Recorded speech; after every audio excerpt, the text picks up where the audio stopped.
खुदावंद यीशु मसीह की लाजवाब मोहब्बत में आप सब देखने वालों को खुदा की खादमा मलिका ल्यूरा का सलाम। आप सबको जितने हमारे इस यूट्यूब चैनल पर हमें देख रहे हैं, एक बार फिर बहुत बहुत खुशामदीद। नाजरीन, आज की वीडियो में मैं आपके लिए एक सवाल लेकर आई हूँ।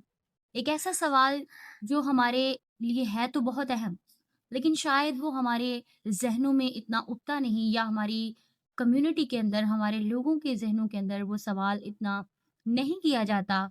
अगर किया भी जाता है तो लोगों को उसके बारे में इतना इल्म नहीं होता, लोग उसका जवाब नहीं दे पाते। तो उस सवाल पर आज हम बात करेंगे, और वो सवाल ये है कि मसीही जो हैं वो इतवार ही को इबादत क्यों करते हैं? क्या मसीही इतवार को इबादत करके गलत करते हैं? या क्या ये इसे बुत परस्ती से मंसूब किया जाता है कि एतवार वाले दिन इबादत करना जो है वो बुत परस्ती का हिस्सा है? इस तरह की कई चीज़ें जो हैं आज की वीडियो में हम सीखेंगे, और मैं आपको बताऊँगी बाइबल मुक़द्दस की रोशनी में कि बाइबल मुक़द्दस हमें इसके बारे में क्या आगाही देती है, और कैसे हम इस सवाल के बारे में सीख सकते हैं, इसके बारे में हम जानकारी हासिल कर सकते हैं। तो पहले हम इस बात के बारे में सीखेंगे कि पुराने अहदनामे में हमें इसका क्या जो है वो इसका हमें इस बारे में क्या मिलता है, हदायत मिलती हैं, या इसके बारे में हमें क्या तालीम दी जाती है पुराने अहदनामे के अंदर। तो आइए सबसे पहले देखते हैं खरूज की किताब के 20वें बाब की हम 9 और 10वीं आयत को पढ़ते हैं। बाइबल मुकद्दस में हमारे लिए क्या लिखा है? लिखा है, 6 दिन तक तू मेहनत करके अपना सारा काम काज करना, लेकिन 7वां दिन खुदावन तेरे खुदा का सब्बत है। उसमें ना तू कोई काम करे, ना तेरा बेटा, ना तेरी बेटी, ना तेरा गुलाम, ना तेरी लौंडी, ना तेरा चुपाया, ना कोई मुसाफिर जो तेरे तेरे फाटकों के अंदर हो।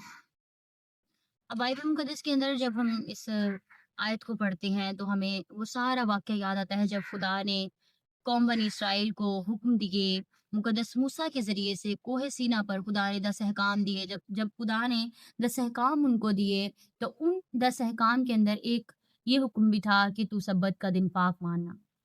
और ये खुदा की उस सारी तख्लीक जो खुदा ने दुनिया के आगाज़ में की थी, यानी 6 दिन के अंदर खुदा ने दुनिया को बनाया, दुनिया को तख्लीक किया, और फिर उसके बाद खुदा ने 7वें दिन आराम किया। ये सारी उसकी याद में किया गया कि खुदा ने कहा कि तू 7वां दिन, यानी जो खुदावंद का दिन है, उसमें तू क्या करना? आराम करना, यानी उसकी इबादत करना, उसकी शुक्रगुज़ारी करना, उसके नाम को जलाल देना, ये सब तू 7वें दिन करना। और इसके साथ-साथ मैं आपको ये भी बताती चलूँ कि पुराने अहदनामे के अंदर जब खुदा ने कौम बनी इसराइल को ये अहकाम दिए, ये कानून दिया, तो यहूदी लोग जो हैं, सब्बत का दिन हफ्ते के आखिरी दिन यानी सैटरडे को मनाया करते थे। जैसे कि कलाम में लिखा है, कलाम के अकॉर्डिंग, कि 6 दिन तू काम करना और 7वें दिन तू आराम करना। और वो पहले 6 दिन काम किया करते थे, और आखिरी दिन यानी हफ्ते का जो आखिरी दिन बनता है, हफ्ते का दिन, सैटरडे का दिन, उस दिन वो सब्बत को सेलिब्रेट किया करते थे, उस दिन सब्बत मनाया करते थे, उस दिन वो खुदावंद का दिन मनाते थे। ये तो थी हमारे लिए पुराने अहदनामे के अंदर एक छोटा सा हमारे लिए सिनेरियो, एक तरीकाकार खुदा की इबादत करने का, या उसके हज़ूर जमा होने का, उसके नाम को जलाल देने का, कि लोग कैसे जो हैं वो यहूदी कौम जो है वो कैसे खुदा के हज़ूर जमा हुआ करती थी और उसके नाम को जलाल दिया करती थी। अब हम देखेंगे कि कैसे ये दिन इतवार के दिन में कन्वर्ट हो गया। नए अहदनामे के अंदर हमारे लिए क्या ऐसी चेंजिंग आ गई कि मसीही जो हैं वो हफ्ते का दिन छोड़कर इतवार का दिन जो है उन्होंने चूज़ कर लिया खुदा के नाम को जलाल देने के लिए, उसकी हम्द करने के लिए, उसकी इबादत करने के लिए, सारे काम करने के लिए जो खुदा के लिए मनसूख हैं, यानी खुदावंद का दिन मनाने के लिए। नए अहदनामे के अंदर जब हम चलते हैं तो यीशु मसीह, हम कहते हैं यीशु मसीह के आने से फ़ज़ल का दौर है। फ़ज़ल का दौर है हमारे लिए यीशु मसीह का आना। यीशु मसीह ने हमें कानून भी दिए, लेकिन उसके साथ-साथ हम पर फ़ज़ल भी हुआ। मरकुस की इंजील के जब हम दूसरे बाब की 27वीं आयत को पढ़ते हैं तो वहां पर लिखा है, और उसने उनसे कहा कि सब्बत आदमी के लिए बना है, ना आदमी सब्बत के लिए। आगे 28वीं आयत में लिखा है कि पस इब्ने आदम सब्बत का भी मालिक है। यीशु मसीह ने जब ये बाइबल मुकद्दस के अंदर बात कही है, वही जो कानून देने वाला है, वही जो कानून को बनाने वाला है, इसका हरगिज़ मतलब ये नहीं कि उसने कानून को तोड़ दिया। बल्कि यीशु मसीह खुद उस कानून को पूरा करते हुए, उसके मकसद को पूरा करते हुए नज़र आ रहे हैं। अब कैसे ये दिन हमारे लिए एतवार के दिन में कन्वर्ट हुआ? क्यों मसीही एतवार के दिन इबादत करते हैं?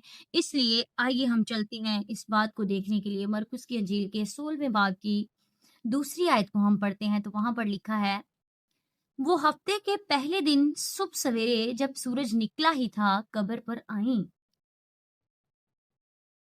और आपस में कहती थीं कि हमारे लिए पत्थर को कब्र के मुंह पर से कौन लुढ़काएगा।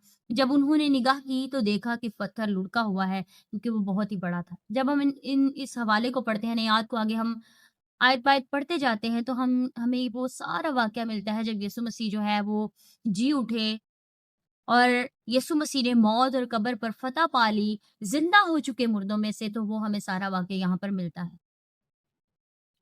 पॉइंट हमारा ये नहीं, पॉइंट हमारा ये है, जो मैं आपको बताना चाह रही हूँ, दूसरी आयत को जब हमने पढ़ा तो दूसरी आयत के शुरू में ही हमने पढ़ा, वो हफ्ते के पहले दिन यानी एतवार के दिन। एतवार के दिन वो सुबह सवेरे कब्र पर आए। मरियम और उसके साथ और कुछ औरतें खुशबूदार चीज़ें लेकर बॉडी को जो है वो लगाने के लिए आईं। लेकिन जब वो कब्र पर पहुँची तो उन्होंने क्या देखा कि अतवार की सुबह जो है, यीशु मसीह जो है वो कब्र के अंदर नहीं है। वो कब्र से जी उठा है, मुर्दों में से जी उठा है और ये दिन एतवार का दिन है और ये बड़ा ही अहम दिन है मसीहियों के लिए, क्योंकि मसीही जो हैं वो इस बात पर ईमान रखते हैं कि यीशु मसीह ने उनके लिए जान दी, वो उनके लिए कुर्बान हुआ, उनके लिए वो मुआ, दफन हुआ और फिर वो मुर्दों में से जी उठा और ये उनके लिए एक बहुत बड़ा दिन है। ये उनके लिए खुदावंद का दिन है, क्योंकि मुकाशवा की किताब के अंदर भी जब हम उसके पहले बाब की 10वीं आयत को पढ़ते हैं तो वहाँ पर भी यूहन्ना आरिफ जो है वो कहते हैं कि मैं खुदावंद के दिन रूह में उठाया गया। रूह में खुदावंद के दिन की वो बात कर रहा है, वो इसी दिन की बात कर रहा है जब यीशु मसीह हमारे लिए, मेरे और आपके लिए मुर्दों में से जी उठे। ये तो यूहन्ना आरिफ बात कर रहे हैं इस बारे में, लेकिन ये मसीहियों की ज़िंदगी के लिए बड़ा अहम और ख़ास दिन है। मसीही इसीलिए इसे मनाते हैं, इस दिन को इबादत करते हैं, इस दिन खुदावंद के हुज़ूर जमा होते हैं, उसके नाम की शुक्रगुज़ारी करते हैं क्योंकि ये उनके लिए बड़ा अहम और ख़ास दिन है।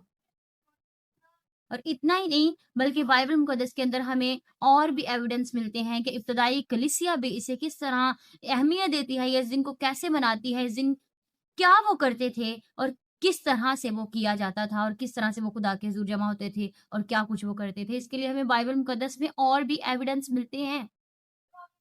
इसके लिए हम चलते हैं बाइबल मुक़द्दस के अंदर ईमाल की किताब के 20वें बाब की 7वीं आयत को हम पढ़ते हैं। अमाल की किताब के 20वें बाब की 7वीं आयत के अंदर लिखा है, हफ्ते के पहले दिन जब हम रोटी तोड़ने के लिए जमा हुए, तो पौलुस ने दूसरे दिन रवाना होने का इरादा करके उनसे बातें की और आधी रात तक कलाम करता रहा। यहाँ पर पौलुस रसूल के बारे में कहा गया है और क्या कहा गया है कि हफ्ते के पहले दिन यानी एतवार के दिन जब हम रोटी तोड़ने के लिए जमा हुए, यानी इसका मतलब है कि इब्तदाई कलीसिया के ईमानदार मसीही यीशु मसीह के शागिर्द भी क्या किया करते थे, हफ्ते के पहले दिन एतवार के दिन वो क्या किया करते थे, जमा हुआ करते थे रफाकत रखने के लिए, रोटी तोड़ने के लिए, उसकी इबादत करने के लिए, तालीम देने के लिए और ना सिर्फ तालीम देने के लिए बल्कि जगह-जगह जाकर मुनादी करने के लिए भी वो जमा हुआ करते थे। यानी जगह-जगह जाकर वो खुदा के कलाम की मुनादी करते थे, जैसे आज के खादिमीन करते हैं। वो जाते हैं, जाकर चर्चेज़ में मुनादी करते हैं, कलाम सुनाते हैं, खुदा के कलाम की खिदमत करते हैं। इसके लिए भी हमें हवाला मिलता है। पहले कुरिन्थियों के खत के 16वें बाब की जब हम दूसरी आयत को पढ़ते हैं, तो वहाँ पर भी पौलुस रसूल क्या कहता है कि हफ्ते के पहले दिन तुम अपनी कमाई में से, अपनी आमदनी में से तुम क्या किया करो, कुछ हिस्सा जो है वो रख छोड़ा करो ताकि जब मैं आया करूँ, हफ्ते के पहले दिन मुनादी करने के लिए, कलाम सुनाने के लिए, तो फिर मुझे चंदे ना करने पड़े। यानी वो कहता है कि जब खुदा का खादिम तुम्हारे पास कलाम सुनाने के लिए आता है, तो उसके लिए भी तुम क्या हो, पहले से तुम तैयारी कर रखो ताकि उसके आने पर तुम्हें ज़्यादा मेहनत ना करनी पड़े, ज़्यादा काम ना करना पड़े। मकसद ये नहीं कि वो क्या कह रहा है, मकसद ये है कि वो किस दिन की बात कर रहा है। वो कहता है हफ्ते के पहले दिन। इसका मतलब सब जो है کلام کے اکارڈنگ چلتا ہے، کلام ہمیں ایویڈنس دیتا ہے، کلام ہمیں ثبوت دیتا ہے کہ یہ دن مسیحیوں کے لیے کتنا خاص اور اہم دن ہے، اور اس دن مسیحی کیوں عبادت کرتے ہیں، کیوں انہوں نے اس دن کو اپنے لیے سلیکٹ کیا، اور کیوں اس دن کو انہوں نے خداوند کا دن ٹھہرایا۔ اور اتنا ہی نہیں، مسیحیوں کے لیے یہ دن اس لیے بھی خاص ہے کیونکہ اسی دن مسیحیوں کے لیے دوسرا مددگار بھی نازل ہوا۔ جی ہاں، روح القدس کی بات کی جا رہی ہے کہ روح القدس جو ہے وہ اسی دن، اتوار کے دن ہی آسمان سے نازل ہوا، ہمیں بخشا گیا انعام کے طور پر۔ یہ اس لیے بھی ہمارے لیے بڑا اہم۔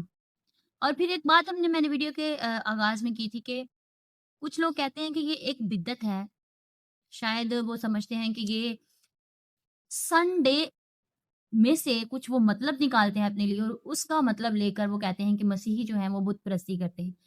یہی مقصد ہے کہ ہم بائبل مقدس کے اکارڈنگ چلیں، نہ کہ ہم دوسروں کی کہی ہوئی باتوں پر۔ اس میں ایسا کوئی شک نہیں ہے، ہمارے اپنے بہن بھائی بھی کئی باتوں پر گمراہ ہو جاتے ہیں اور وہ لوگوں کے پیچھے لگ کر غلط فیصلہ کر لیتے ہیں۔ اسی لیے میرے عزیزوں، ہمیں بائبل مقدس پر یقین رکھنا چاہیے۔ بائبل مقدس کے اندر، ملاکی کی کتاب کے اندر ہی ہمیں ایک بڑا اچھا ریفرنس ملتا ہے۔ اگر ہم بائبل مقدس میں سے پڑھ لیں، ہم ملاکی کی کتاب، اگر آپ لوگ اپنے پاس بائبل رکھتے ہیں تو آپ بھی ضرور اپنے پاس نکال سکتے ہیں۔ اس کے چوتھے باب کی جب ہم اس کی دوسری آیت کو پڑھتے ہیں تو کلام میں لکھا ہے، لیکن تم پر جو میرے نام کی تعظیم کرتے ہو، آفتاب صداقت تالے ہوگا، اور اس کی کرنوں میں شفا ہوگی، اور تم گاؤ خانہ کے بچڑوں کی طرح کودو پھاندو گے۔ اب یہاں پر وہ لوگ جو سورج کی بات کرتے ہیں کہ سورج کی پرستش کرتے ہیں، مسیحی سورج کی پرستش نہیں کرتے، بلکہ اس آفتاب صداقت کی پرستش کرتے ہیں، اس آفتاب صداقت کی جو اس سورج کو بنانے والا ہے، یعنی یسوع مسیح کی۔ یہاں پر یسوع مسیح کی بات کی جا رہی ہے۔ اگر وہ یہ بھی ریفرنس دیتے ہیں کہ یہ سورج دیوتا کی پرستش کرتے ہیں، تو یہ سورج دیوتا کی نہیں، یا سورج کی بات نہیں کی جا رہی، بلکہ یہاں پر یسوع مسیح کے بارے میں کہا گیا ہے، جس کی کرنوں سے شفا ملتی ہے، جس کی کرنوں سے زندگی ملتی ہے، جس سے نہ صرف ہمیں بلکہ ہمارے مال میشی، ہم سے جڑی ہر ایک چیز جو ہے وہ بڑھتی ہے، ترقی پاتی ہے، اور اس سے ہمیں گروتھ ملتی ہے، اور ہم نہ صرف جسمانی برکات حاصل کرتے ہیں بلکہ روحانی طور پر بھی ہمیں برکتیں ملتی ہیں۔ تو میرے عزیزو، آپ کو بھی چاہیے کہ آپ صحیح فیصلہ کر سکیں بائبل مقدس کی باتوں کو سیکھ کر، نہ کہ دوسروں کی باتوں میں آ کر یا دوسروں کی روایات کو جان کر، سمجھ کر، سیکھ کر آپ کسی غلط راہ کا انتخاب کر لیں۔ اگر آج کی ویڈیو آپ کو اچھی لگی ہے تو ضرور آپ اپنے بہن بھائیوں کے ساتھ، اپنے دوستوں کے ساتھ اسے شیئر کریں، اور خاص طور پر ان لوگوں کے ساتھ شیئر کریں جنہیں اس بارے میں نہیں پتا تھا کہ مسیحی اتوار کو عبادت کیوں کرتے ہیں۔ God bless you all.